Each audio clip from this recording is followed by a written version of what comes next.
পবিত্র কোরআন শরীফের একদম বিসমিল্লাহ অর্থাৎ শুরুতে যে সূরা সূরা আল বাকারার 4 নম্বর আয়াত। এখানে বলা হয়েছে যে আর যারা তাতে বিশ্বাস করে যা তোমার প্রতি অবদান করা হয়েছে, অর্থাৎ তোমার প্রতি কী অবদান করেছি আমি, হে মুহাম্মদ, আমি তোমার প্রতি কোরআন অবতীর্ণ করেছি এবং তোমার পূর্বে যা অবতীর্ণ হয়েছে, এর পূর্বে যা অবতীর্ণ হয়েছে, আর পরকালের প্রতি যারা দৃঢ় বিশ্বাস রাখে। হ্যাঁ, এরাও সৃষ্টিকর্তা বিশ্বাস করে, বাইবেল এরাও সৃষ্টিকর্তা বিশ্বাস করে এবং তিনি নিরাকার জ্যোতিময় অশরীরী সত্তা সেটা বিশ্বাস করে। তাহলে তো খুব একটা পার্থক্য হলো না। ভগবদ গীতায় অর্জুন বলিলেন শ্রীকৃষ্ণকে, হে শ্রীকৃষ্ণ, আমি ঈশ্বরের যে রূপ, যে প্রকৃত রূপ, যে দিব্য রূপ, আসল রূপ দেখতে চাই। বলো না, তাকে কখনোই কেউ দেখতে পারেনি, তাকে দেখা যায় না, সম্ভব না। তাহলে ভগবদ গীতা যা বলতেছে, মুসা আলাইহিস সালামের সাথে আল্লাহর তো একই কথা হয়েছিল। মুসা বলল, হে আল্লাহ, আমাকে দেখা দাও, আমি তোমাকে দেখবো। বলো না, আমাকে দেখতে চেও না, তুমি জায়গায় স্থির থাকবে না। তখন শুধুমাত্র একটু ঝলকানি দিল আর মুসা আলাইহিস সালাম অজ্ঞান হয়ে পড়ে গেল এবং তার যে 70 জন অনুসারী ছিল তারাও অজ্ঞান হয়ে পড়ে রইল। তখন মুসা আলাইহিস সালাম বলল যে এ কি, হ্যাঁ, আমি এমনিই সমাজে টিকতে পারি না, আমার কথা কেউ মানতে চায় না, তারপরে যদি 70 জন মারা যায়, বড় বড় নেতা, তখন তো আমার আর এই দেশে থাকা হবে না, পালাই যাওয়া লাগবে। কী করতে হবে? হে আল্লাহ, তুমিই করো, একটা কাজ করো। কী কাজ? তুমি ওই 70 জনকে বাঁচাই দাও, ওদেরকে নিয়ে আমি লোকালয়ে ঢুকি, নইলে আমার আর এখান থেকে পালাইতে হবে, নইলে আমার ওরা মারি ফেলবে। আচ্ছা ঠিক আছে, দিলাম বাঁচাই।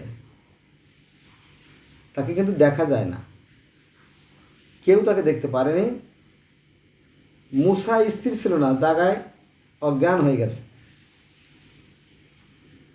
অতএব এই সমস্ত কথা বলে লাভ নাই। তো ত্রিপিটকে গৌতম বুদ্ধ এ ব্যাপারে কিছু বলেন নাই, কারণ বললে কেউ বিশ্বাস করবে না। তবে তিনি আছেন, তিনি আমার ভিতরে আছেন। এই আদমের দেহ হচ্ছে সৃষ্টিকর্তা থাকার ঘর।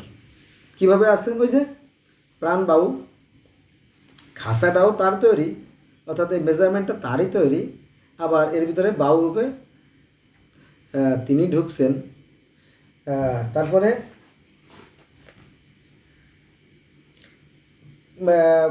প্রধান 4টে, তাই না? 4টের হচ্ছে বেদ সমগ্র, এখানে 4টে খণ্ড আছে, এগুলো সব আমার পড়া আছে। যদি কোনো প্রশ্ন থাকে আপনারা করতে পারেন। তাহলে বেদ, বাইবেল, গীতা, পুরাণ সবই আছে। মনু সংহিতা, ঈশ্বরের অবতার রহস্য, তারপরে আপনার জ্ঞান মঞ্জুষা 1, 2, এরপরে মহাজন গ্রন্থ, এভাবে প্রায় শুধুমাত্র এই সনাতন ধর্মের 36টা গ্রন্থ আমার কাছে আছে।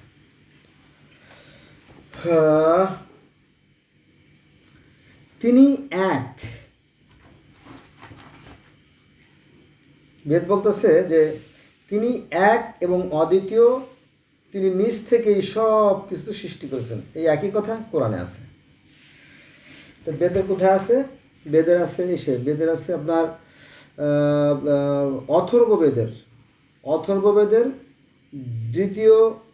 দ্বিতীয় অনুবাকের 4র্থ সূক্তে তিনি এক এবং অদ্বিতীয়। আর আমাদের বলা হয় যে কুল হু আল্লাহু আহাদ, বলো আল্লাহ এক এবং অদ্বিতীয়। এবং ন তস্যি প্রতিমা, তার কোনো প্রতিমা নেই।